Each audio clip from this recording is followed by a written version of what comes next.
Hello, good afternoon, and a warm welcome to everybody from the CEC office in Warsaw. I hope you can hear us clearly. We ran tests and you should be able to see and hear us clearly.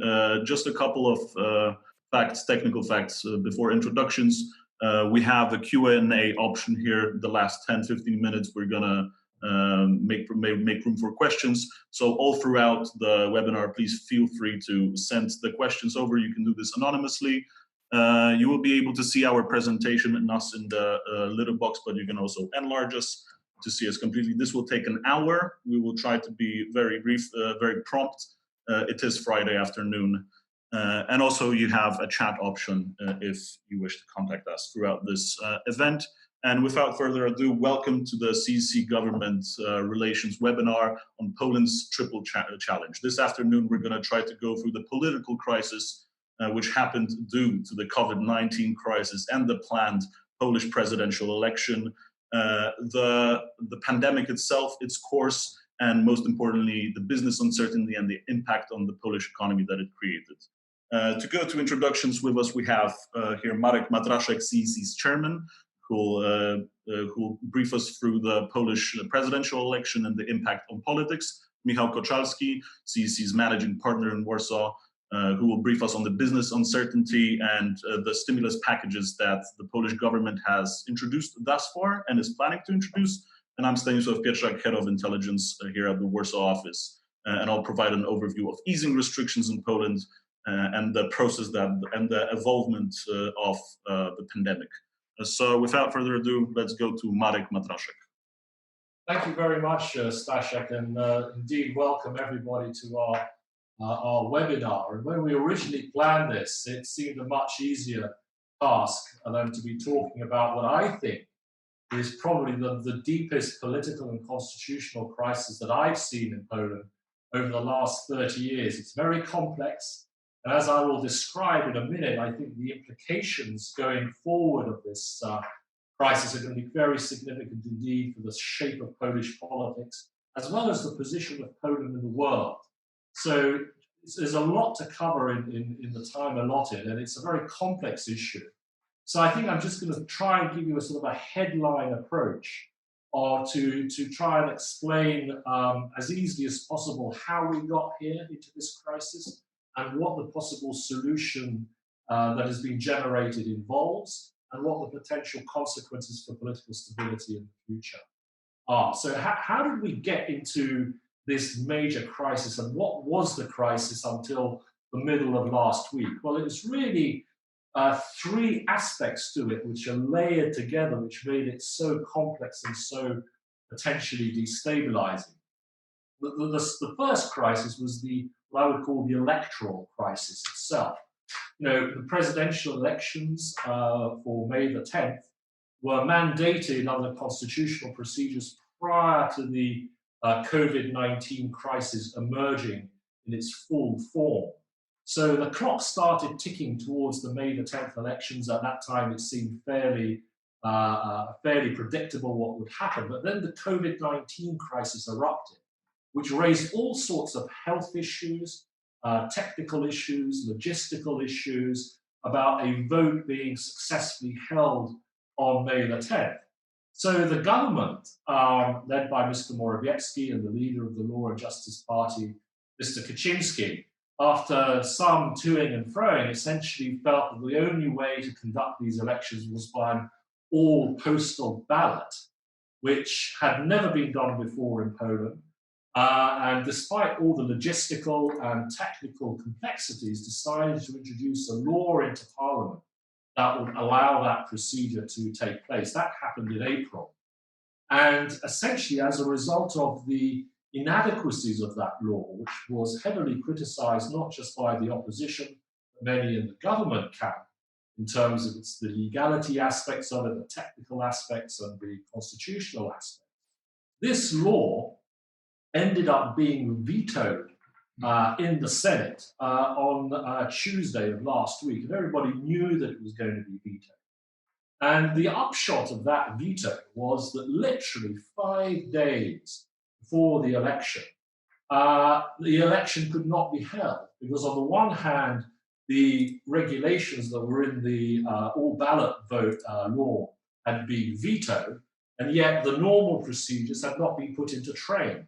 So we were faced in the middle of last week of a astonishing situation that a mandated election for May the 10th just could not physically happen. So that's a pretty big crisis in itself. But on top of that, you had two other crises as well. One was the political crisis.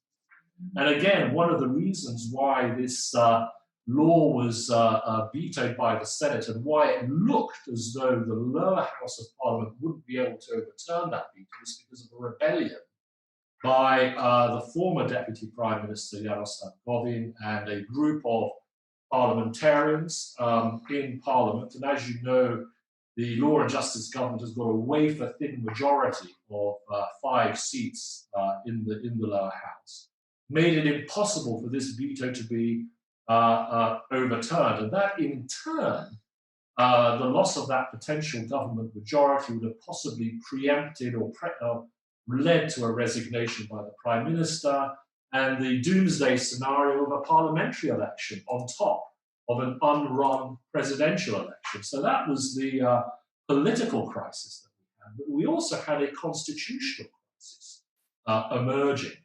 And not just because of the lack of the elections on May the 10th, but of course the fact that the president's term of office expires legally on the 6th of August. And were elections not to be held in that period, then Poland in August would have been without a president. And the opposition, of course, were calling for a state of emergency to be called, which would have technically allowed elections to be delayed.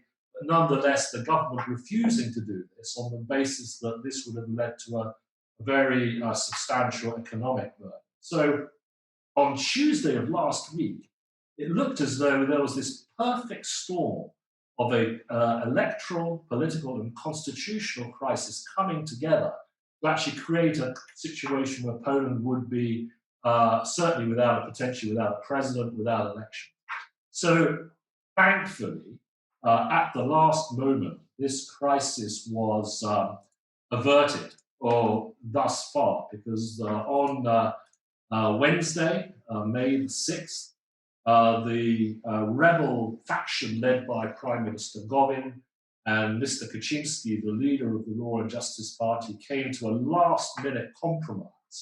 And what does this compromise involve? Again, it's a little bit complicated, but it seems to have averted this perfect storm to some extent that I was talking about. First of all, Mr. Gowin agreed that he would actually overturn the veto of the Senate to the all-postal ballot law, so that a future presidential election will be conducted under all postal ballot rules.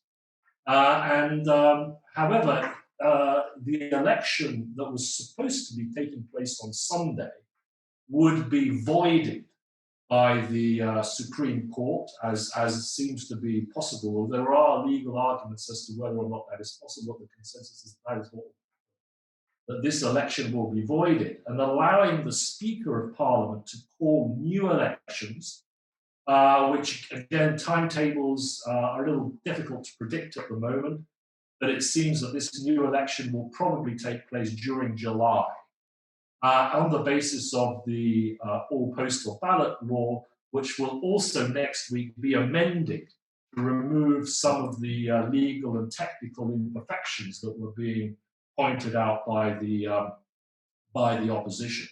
So it seems as though in the short term, this crisis has been avoided, but that's not to say that the last few weeks have not left a very deep mark on Polish politics. And I think that's clear when you look at the impact that this decision or compromise, as it were, leads to. So, for example, in the short term, of course, it's pretty good news for the government, because on the one hand, Mr. Gowin's accession to this compromise means that the government's majority in parliament is preserved. Mr. Morawiecki will remain in office. And so there is a certain amount of short-term stability has been reintroduced into the political sphere. However, the longer-term consequences could be quite serious, I think, for political First of all, this whole internecine argument between Mr. Kaczynski and Mr. Govin has left a very bad taste in the ruling party. It's likely that this temporary negotiated compromise will last, but the next crisis that emerges may yet rip aside this governing party again. So Mr. Govin actually, with his MPs, can continue to block or veto legislation that he does. So this growing discord within the ruling party may yet lead to Prime Minister Morawiecki losing his majority over the next few months. So bear in mind, we have another 3.5 years of this parliament to go until the late autumn of 2023. And it's very difficult to see that period without further conflict. But there is also a second level of dynamic or disruptive dynamic, which has been introduced into the opposition. Because whilst on the one hand, this new election campaign will allow them to regroup forces, we've already seen that the Civic Coalition Party's candidate, Mrs. Kidawa-Błońska, doing very, very badly in the opinion polls and dragging down the Civic Platform Party in the opinion polls with them.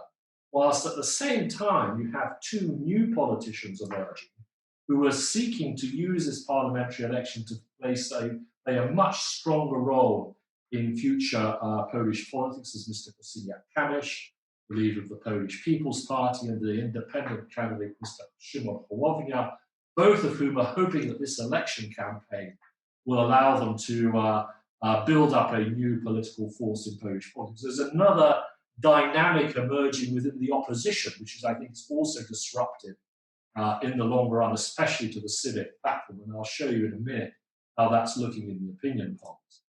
But the final dynamic, I think, that's very important that will emerge out of this crisis is the damage that this whole crisis has done to Poland's international reputation. You've obviously seen the media comments, the political comments, and there is a sense that this will entrench the sense that Poland is unstable politically, that there are rule of law issues, and certainly the level of constitutional confusion, I think, will also lead to a further sense that Poland is moving away from predictability and stability. So that's a longer term, slow burner, which I think will last for a substantial period of time going forward. Now, I'll come back to that international theme just in a couple of minutes, but I just want to sort of drill down a little bit more into where we are in the current situation. So, as of now, elections are back on. It looks as though they will happen in July, but as I said, there are still technicalities which may either accelerate that into June or delay that into August. But these elections, at the end of the day, have to happen, and we do, as I say, have that sword of Damocles hanging over our system of the 6th of August, when the president's term of office does legally expire, so that has to be concluded before then.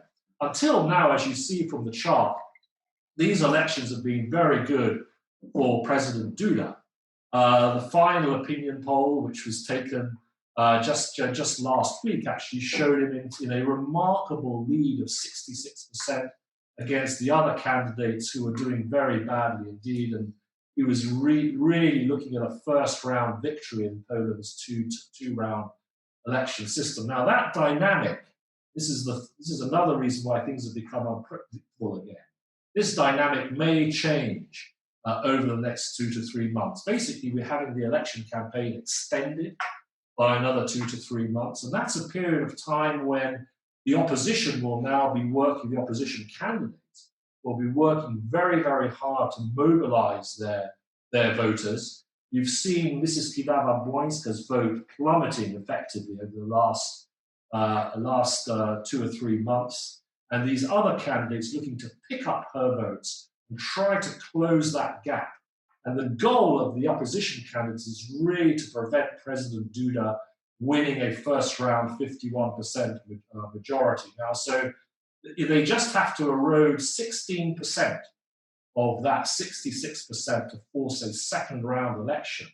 And many people suspect that at that point, all bets will be off. If you have a runoff between a very polarizing president, it's very likely that the opposition will rally around whatever opposition candidate emerges as the runner-up. So, and it will be all to play for. So again, it looks very impressive for President Duda right now, but remembering what happened in the previous presidential elections to the then President Komorowski, it's very clear that the volatility of these elections will be substantial. The final point, and one or two prescient analysts have made this all-postal ballot means that the several million people who have never voted in a presidential election or any election, in fact, at all, will suddenly get in their mailbox an election ballot. And this coterie, this cohort of electors, which are several million strong, nobody knows really what they're thinking. And if substantial numbers of those people who've never voted before take that ballot and vote, there's really no telling which way this vote can go. So that's another element of political uncertainty, which is going to certainly make the life of all political consultants in Poland very exciting indeed. I hope you as well. I did mention, if you look at the next slide, about the possibility of an early parliamentary election. That is actually that threat has actually decreased now that this crisis is over. But as I said, the fragility of the government's majority is there.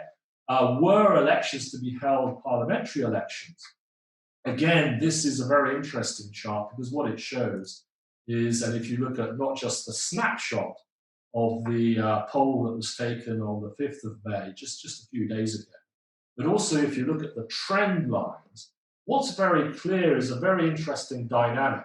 Law and justice, historically over 4 years, and that's a 4-year trend graph that you see there, has either held its vote or has actually increased it over the last 4 years as a percentage of the electorate voting law and justice. The dynamic we're seeing now is very interesting. There's a steady erosion, and in fact, in the last few weeks, really fairly strong decline in the vote for the hitherto main opposition platform party, and an increasing jockeying for position between the Polish People's Party, the left alliance, and one or two other smaller parties, eating into that civic platform vote and trying to re-emerge as the main opposition to law and justice. And most people are agreed that the odds are on for the Polish People's Party, which is the green line, to actually be the party that will perhaps supplant the civic platform as the main opposition to law and justice. It's too early to tell. As I said, we have another 3.5 years potentially before a parliamentary election. It may happen earlier, but if you look at that graph, you will see that that is the main dynamic that is underway. Now, I'll just conclude by sort of shifting the focus away from internal Polish political issues to the international scene. And I did mention at the beginning, or a few minutes ago, that one of the impacts of this crisis is going to be on Poland's reputation. I think this is a very sensitive time for this reputational damage to be happening, because as you know, particularly within the European Union, as a result of the COVID crisis, the virus crisis, there is a whole range of measures which are being undertaken by not just national governments, but also at the EU level on future regulations, issues of state aid, issues of transfer payments. There is the budget that is being negotiated currently in Brussels. And a more isolated Poland will make it much more difficult for Poland to have an influence on those decisions. And also, again, there are a number of politicians in Europe waiting to pounce on what they see as Poland's reputational weakness. Particularly President Macron of France has pulled no punches in the last few months of his criticism of Poland and Hungary over what he sees as rule of law issues. And this constitutional and legal crisis I think maybe it will come to hurt Poland potentially in discussions with key European capitals. Now, that having been said, I think what is the consequence of that? I think you will see three things happening internationally for Poland. First of all, I think Poland will, if indeed it's faced by backlash within the EU, it will cement the strength of its relationship with the United States. We've already seen that in military terms. We've seen that there's a very good personal and political relationship between President Duda and President Trump, and assuming we will see what happens in the US elections. But I think the pro-US direction of Polish foreign policy will continue. And I think Poland will be looking especially to the United States for key investments to keep that economy, the Polish economy, on track. And then you will have seen in the media a few days ago a massive announcement by Microsoft of over $1 billion over a long period of time to be invested in cloud technology in Poland. That's exactly the sort of US-Poland success stories that the Polish companies are going to want to see continuing to try and balance out that weakening relationship with Brussels and one or two European capitals. The second vector, I think you will see Poland continuing to build up its bilateral relationships with key European capitals, where I think wants to see a closer bilateral relationship. The UK is going to be very important post-Brexit and post the final transition period. I think there's a permanently strong relationship with Hungary. And President Duda, in the election debate on a couple of days ago on television, said that he wants to strengthen relations with Italy as a key European partner to try and bridge that north-south gap that we're seeing developing in Europe. So more a bilateralization of Polish foreign policy. And finally, I think the third vector is an increasing focus on regional relationships. Poland will again try to look to the Visegrad Group, Poland, Czech, Slovakia, Hungary, the 3Cs initiative, which, as you know, is this multilateral agreement of Eastern flank EU and NATO states together with the US to build up energy, technology, and infrastructure independence, and the Bucharest 9, which is more of a NATO. The big, the elephant in the room, as it were, is China. I think this is where there's still a substantial discussion underway in Poland about which way to move. Currently, Poland is actually cleaving more to the US position on China, Huawei, and so on. But that's a running story. So a very interesting international picture for Poland. We'll see what happens. So that's the political picture. But alongside that, there's also a significant economic picture. And I'll now turn to Michał Kochalski, our managing partner here in Warsaw, to run through some of the economic aspects of this situation today. Right. Thank you, Marek, and happy to have you in front of our screen. It's true that when the pandemic started, and of course everyone was looking at the health aspect of it, there is this other one that's ailing lots of whatever SMEs or multinationals, but it's the economic aspect of the virus. I remember back then in mid-March, I was talking to a friend of mine who said that basically he's going to go bankrupt. Fortunately enough, he didn't. His business went down by 80 or 90%, and it was only after this when we started hearing from the government about about regulatory packages that are supposed to provide help for businesses in Poland. The narrative that the government introduced was the anti-crisis shield, that at some point there was only one. Today, when we speak, we talk of two that are already in place. There is a third one being prepared as we speak. It's almost like Microsoft Windows versions, and probably they're gonna go on because the needs that the business will face will grow, month after month. I mean, we just started probably the thing that is called dealing with the crisis.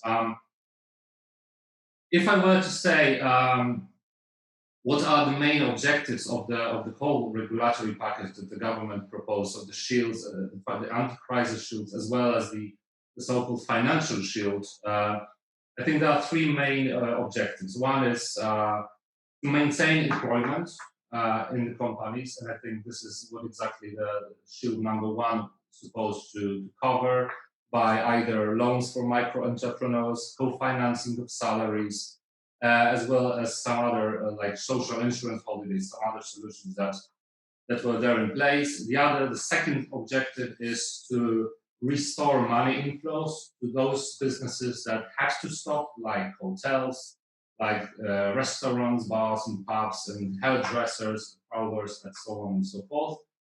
And this is addressed by the financial shield.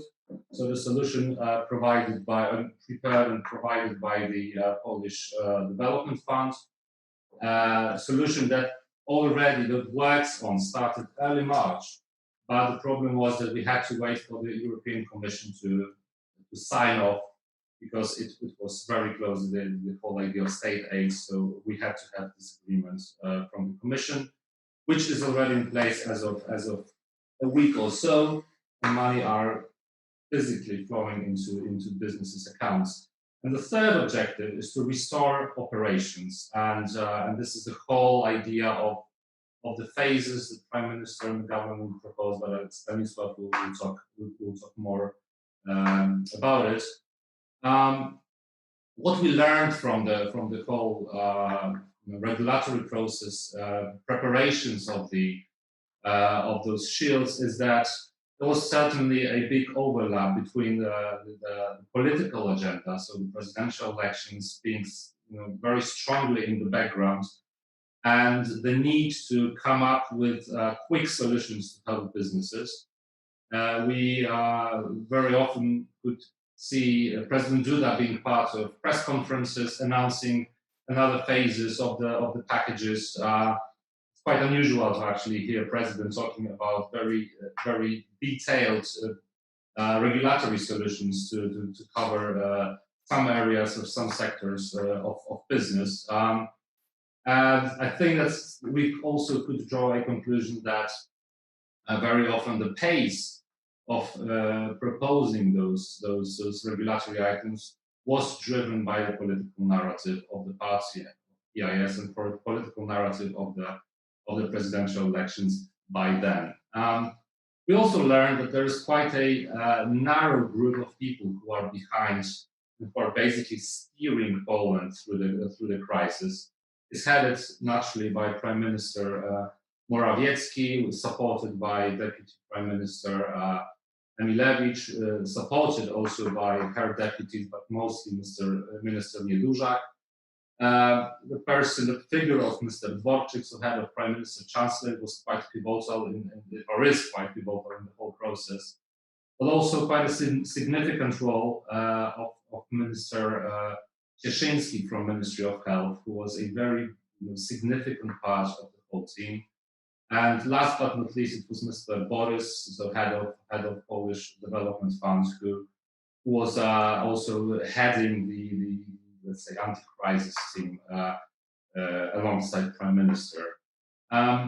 We also learned that legislative process, as we knew back in the good times, has been basically devastated. I mean, we could have seen legislative items being done basically overnight with no public consultation. From time to time, we could have seen the Prime Minister consulting with employers' organizations, like those 3 or 4 leading ones. But apart from that, it was really hard, even because of the pace, to get businesses well heard. Even though we tried hard, not always it was easy to get with the position, and sometimes it was crucial because of the pace. There were a lot of mistakes being done, and this is something that we're now dealing with in terms of amendments and amendments of amendments, and this will go on. which is also quite important to flag. Today, I think we could see that the general reception of the provided package, as we see now, is quite positive. Mainly, I would say, due to the solution provided, so the financial solution provided by the development fund. I remember back in March or early April that there was a lot of complaining that in Germany businesses were getting their money already, like physical money being on their accounts. That shield number one, although provided a lot of solutions, there was a lot of red tape behind it, and it was quite difficult for businesses to go through it. But further in the future, if we look at the numbers, the financial shield has already spent around 9 to 10 billion zlotys, which is 10% of the whole 100 billion zloty package. 70% of motions are being approved, which is, I think, quite a high ratio. Also, the ratio of approvals of the previous solutions, so the social insurance holidays, etc., they grew up to 45 to 50%. So the numbers are looking quite promising, and hopefully this red tape being defeated week after week and month after month. And this all brings us to the discussion, because it's really hard to give a statement about it, about how the economy will deal with it.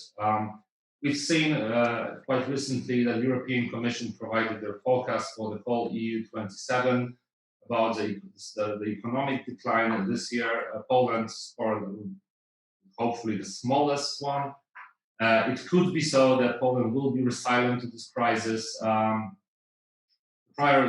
indicators for this could be the high growth that we were noting in past years, low unemployment. We were at the level of 4 or something. Now we're getting up to 5 or to 6%. Already observing the growth, the increase. The negative one is that, of course, the government will need to deal with the budget and will have to rewrite its plans. There have been a lot of businesses closed down, so this is also something that the Prime Minister is now announcing through those phases of unlocking Polish economy. But well, we need to see how it goes. And the rise of unemployment. This is something that is still to be observed. So out of that, I think it's quite obvious to draw at least 3 scenarios. One is quick recovery. So basically, we assume that those phases of unlocking will work out, that the pandemic curve will stay at the level as it is, or even hopefully will go down, and there will be no return of the virus in the autumn. I think this is also something that everyone is afraid of. We see that a lot of small businesses are adapting to new reality, and it also somehow touches multinationals who are operating in Poland and are quite strictly connected with SMEs in the country. The other one, the second scenario, is the short to mid-term stagnation. So there will be some kind of cautiousness about the second wave of COVID, and it will be quite difficult to restore normal operations as business as new. The other aspect is whether businesses will be able to adapt to new digital solutions, and well, how consumers will behave. This is also quite a big question mark, I think. And the third scenario is a deep crisis, so the very most pessimistic one that also cannot be put out of question at this stage. If the big question is those measures I was talking about, are they going to be enough? I mean, but this all will be, this all will be clearly seen in the future to come, and this future will be dictated by the virus and how it's behaving. So maybe Staszek, you could refer to this more. Thanks, Michał. So yes, to put that into context, put the business perspective into context, and to put into context what has been happening politically, of course, there is the biggest variable, the pandemic itself. Poland has, for now, managed to flatten the curve. The headlines that we see in Western media are why is Eastern Europe succeeding where Western Europe has failed when the United States has failed? The main answer to that is there was more time to prepare. There's of course other variables at play here, but for now the curve is flattened. We are getting a stable between 200 and 400 infections per day, with 15,000 confirmed as of yesterday. And that curve, the peak infection rate is still ahead of us, says Minister of Health Łukasz Szumowski. Just to go back on the persons that are important in the government right now, Marek went through the political aspect of Gowin and Kaczynski. Michał mentioned the ministers heading the financial shields, but it is Minister of Health Łukasz Szumowski that has been at the center of the media debate in Poland. He quickly rose through the rankings of citizens' trust in politicians, and he has become the headliner of weekly conferences, daily conferences on how the virus is progressing. And he is the main player in the government that is not advocating for a strong reopening of the economy. He is repeating at every chance he gets that this may still return to us in the autumn. The number of tests is a very important question in Poland if the pandemic goes into the wrong direction. For now, we have the ability to conduct 25,000 tests per day, but in Poland, we are realistically conducting on average 12,000 tests per day. Just to put that in perspective, Germany is conducting on average 10 times more than Poland. At the moment, when hospital beds aren't filled, this mass testing is not as crucial, but may prove to be crucial in the future. The important statistic that we're witnessing a positive trend today is that new cases are falling and recoveries are rising. And at the moment that these recoveries are going past the new cases, hospital staff can focus on treating the patients that are currently there rather than dealing with new patients. And that goes on to the stages of easing of social isolation rules. So the main answer that I already mentioned: why is the region in a better state? The first case was on March 4th. By March 12th, we already had movement restrictions. If you compare that with other countries, I'm not gonna cherry pick. This is a very quick response. This was done primarily as not only Poland, but states in Eastern Europe have poorer healthcare. So while the west of Europe was more secure in terms of hospitals and perhaps didn't feel that pressure, Polish authorities pressed hard and closed the state straight away. Why the virus hasn't spread more is also a cultural aspect in Poland. Poles quickly adhered to restrictions that were in place compared with states, especially in the south of Europe. Now we're seeing the trend moving back because the police is not enforcing rules as heavily as they did in the past weeks. And people are starting to not wear their masks on their faces, go closer to shops, not keep the distance. But if this number of daily infections jumps, I think that Minister Szumowski is ready and the government is ready to clamp down on the restrictions. As you can see, the state of pandemic before the easing of restrictions was relatively short. So the government got its teams together, clamped down, and worked out a very detailed stage of what we can open and when we can open it. Right now, we're on the second stage, which is implemented as of May 4th. We can go back to shops and shopping centers, but people aren't going there massively. A lot of major multinationals have closed down stores in shopping centers and are simply going either into digital or maintaining their stores, standalone stores, not in shopping centers. But normal life is returning. The dates that we have provided here for the third and fourth stage, because that's where the stages finish, are tentative only. The government is, so it's not certain that on the 18th we will be able to go back to restaurants. And this of course doesn't include border checks. Border checks are a separate matter. They were not included in the government's 4 stages of going out of the pandemic. These simply relate to social aspects, social life, and stores. One more matter is protective equipment, which is quite notable in Poland, as Poland is one of the only countries in the European Union which maintained its industry's ability to switch production into protective equipment. So the government, especially President Duda, is very big on headlining these initiatives, such as promising 20 million masks per month in a few months. And Poland sees a big chance for itself in terms of being that manufacturing hub. I think some politicians even started referring to Poland's potential as Little China in Europe. So for now, the aspect is positive, but everybody is warning about the second wave in the autumn and whether Polish people will maintain that civil obedience that is currently keeping the numbers low in Poland. And we have about 15 minutes to go.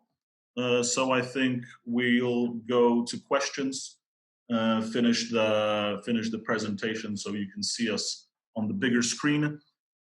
And we have a few questions from beforehand that were sent to us by email. I think the first question was, what will happen to the energy system in Poland and renewable energy sources after the COVID crisis? I can have a crack at it, Michał, you can jump in at any time. So Poland is heavily coal-based and was already attempting to push renewable energy sources more, and the pandemic will increase that push.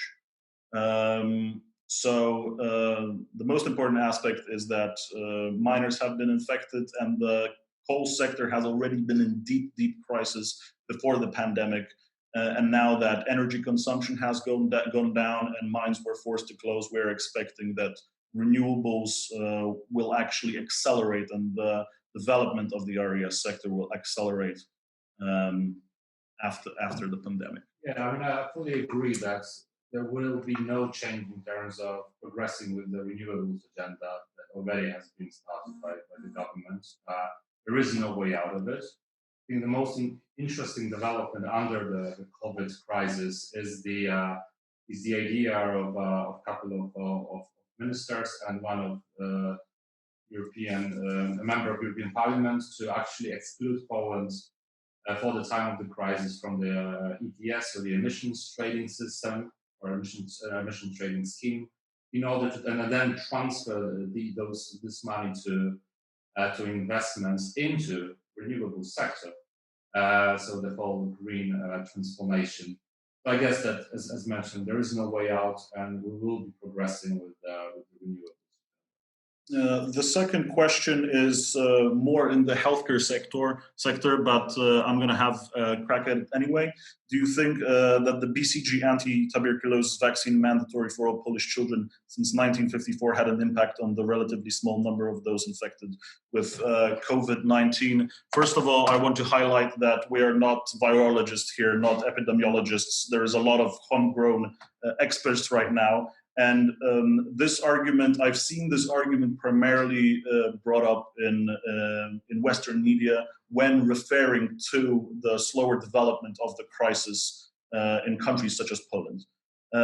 So the public debate and government officials are not referring to this argument, but from what I have seen, it might be true, but we will only find out when the research comes out, which might be in months' time. There is another question about the labor force. How many Ukrainian migrant laborers have left Poland over the past 2 months? Will they return to Poland, and if so, when? So this is the big question for the Polish labor market.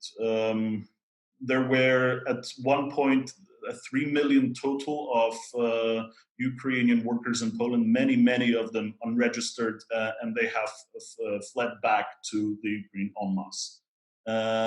This is good on the one hand, because the economy will need, as the economy reopens, will need those workers, and unemployed Polish workers will be able to jump back. Whether they will come back, we can't say at this time, but I think it's likely. Yeah, there is one interesting example I can give you without also giving names of the companies, but there's one company from the Mazovia region, a huge one in the food sector, where at some point in April, 2 people were identified with the coronavirus. After 2 weeks, the operations of the company basically went down.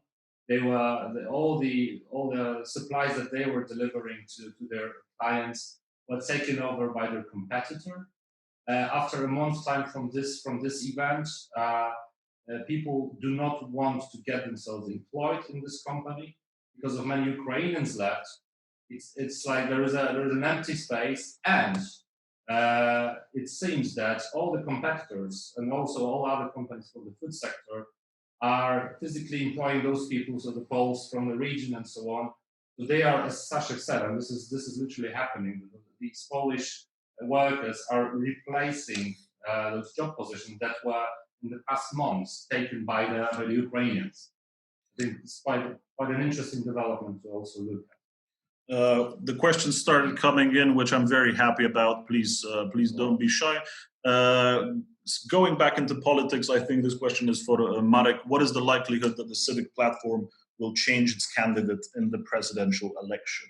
Very interesting question, Staszek, because as you saw from those graphs, those charts, the campaign that was underway prior to May the 10th showed a very steep decline in support for the Civic platform candidate, Mrs. Małgorzata Kidawa-Błońska, leading some commentators and some political activists in the Civic platform, saying that this restart, as it were, of the election campaign is an opportunity for the Civic platform to switch out its candidate. Now, personally, I don't think that's going to happen for a number of reasons. First of all, it's actually technically quite difficult to change out the candidate in the sense that a new candidate would have to go through the entire procedure of collecting up to 100,000 signatures in a truncated campaign, whereas the government has already said that under the new election, those candidates who've already got their signatures don't have to go through that process. Secondly, it would be an admission by the Civic platform that they made a mistake in selecting the candidate they did. I don't think that's a good look for any political party, and it will reduce the credibility of the party as a whole. There are those who also say that one of the reasons for her decline was that she herself called for a boycott at a certain point of the election. That demobilized them. And there is a hope within the party that once the election gets cracking again, she'll be able to remobilize that vote back to where it was, where she was effectively in second place, trying to get into the second round of the election. So overall, I don't think it's going to happen. There are too many technical and political downsides to it happening. And in fact, this very morning, Mr. Schetina, the former leader of the Civic Platform Party, who retains very significant influence within the Civic platform, said that will not happen, that she will not be changed out. I think, on balance, I think they will have to swallow it and continue with her, hope for the best, and hope that the revived campaign will allow her to move ahead of her other candidates, and even with a relatively smaller vote, get into that crucial second round, where hopefully they will be able to rally behind her again. We'll see. Just a question on top that always appears. Is there a chance for Tusk to resign? Well, for all those reasons I've said, I think that's unlikely. I think he was a very influential, obviously he was the Prime Minister, he had a very illustrious career in Brussels, he's now head of the European People's Party. His negative polls are still very strong.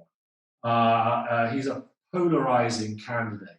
I think, in light of that, I think it will be difficult for him to run just because of the negatives that he still has. And I think the Civic platform are more suited to running a more consensual candidate, such as Mrs. Kidawa-Błońska.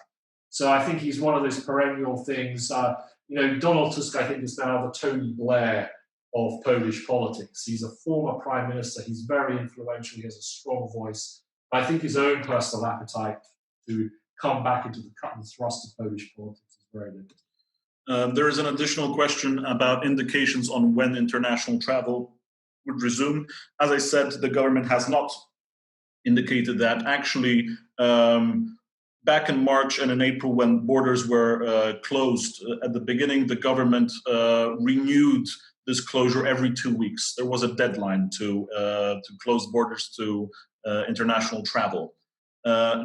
About 2 weeks ago, if I believe, this ban was extended indefinitely. Prime Minister Morawiecki said that only after the 4 stages of easing restrictions are in place, the government will start thinking about international travel resuming, that it will be the absolutely last stage. If it turns out that civil obedience is working in Poland, the government wants to absolutely limit this outside variable, so people coming in from the outside and people leaving. And the little cherry on top is the Polish tourist sector, which has been in a dire situation. And without international travel, Poles will be forced to make use of Polish tourism and help the sector. We had one more question. We just have a few minutes left, but I'm very glad the questions are coming in.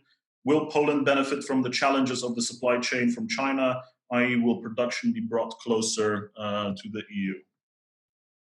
I think so, if I may go again. do.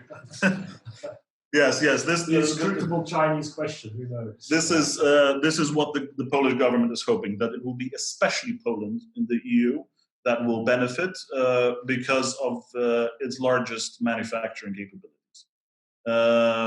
And this is what the government is planning post-pandemic. Prime Minister Morawiecki has been repeating every other news conference that after this all finishes, Poland will be building a new economic order where we will go back to manufacturing and perhaps limit globalization to focus and make use of this terrible situation to actually bring the supply chain closer and make Poland a hub.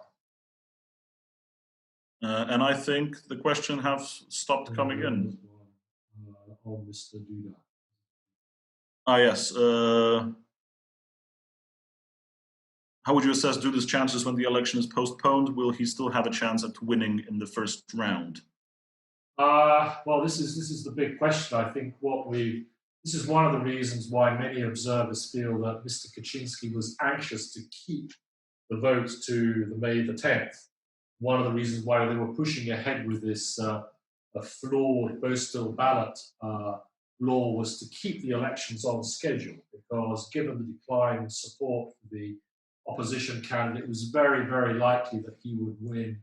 He would have won in the first round on an all-postal ballot, which there would have been a boycott called by the opposition, so only the hardcore supporters would have turned out. It was going to be a very easy win for him. Now that you have a 2 to 3 month extension of the campaign, I think the odds are back on that he may not be able to win in the first round, particularly as we're seeing some very interesting dynamics in the opposition candidates. One of the interesting phenomena is Mr. Hołownia, who was not hugely regarded at the beginning of the campaign in terms of his prospects, but through a very social media savvy campaign has actually moved up into being the putative second round competitor. There was as I said, there was a political presidential debate a couple of days ago on television. I think the consensus he did really well in that debate, again exceeding expectations. So I think whereas the dynamic of the Duda campaign is solid, there is an uptick, there is an upward trend in favor of people like Hołownia. And as I said, in the second round, the dynamics will change completely. So we'll just see what happens. Another question about manufacturing of personal protective equipment to avoid a made in China attack. As I said, Poland is right now focusing on the production of masks. So this big program was announced with the Industrial Development Agency, which has brought together 12 manufacturing plants in Poland, united them under this state-owned company, and is now planning to launch the manufacturing of 20 million masks per month. We think that this is a good start, and the government thinks this is a good start. Of course, demand will show whether this will increase and whether this will be important. What are your thoughts about the security of food supply chains in Poland in light of the forthcoming drought and disruptions caused by COVID-19? Drought? Well, another crisis on top of crisis. I mean, especially for food sector and agriculture in Poland. I mean, this is the crisis that we'll have to face. It's not a new one. I mean, the data were known for years, and last year was not like great, and this year is very bad. I mean, it's a growing problem and challenge for the industry. Knowing some of companies, I am aware that they are well prepared, especially those big operations, that they are well prepared with the irrigation systems, technologies in place. We're very well advanced in Poland with dealing with that. I would be more afraid of especially small farmers. When you look at Poland, you have quite a clear division. In the northwest of Poland, you have those big operations, big lands, big plots of lands being operated in a most advanced way. But then when you go southeast, you see that there are like the very small plots of land, some very often delivering to very one recipient of the product.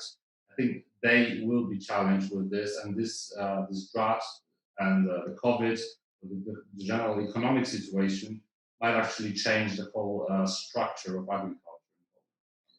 Well, I think that's one of the arguments why President Duda may need to be concerned, because this combination of not just the virus crisis, but also, as Michał said, the drought, which obviously will hit farmers fairly heavily. That's one of the core constituencies which President Duda is fighting for, especially against Mr. Kosiniak-Kamysz from the People's Party. And if the farmer vote turns away from President Duda, that's another reason why I think it will be touch and go whether he can win in the first round, and even perhaps may swing a second round vote against it. So there's political as well as economic implications.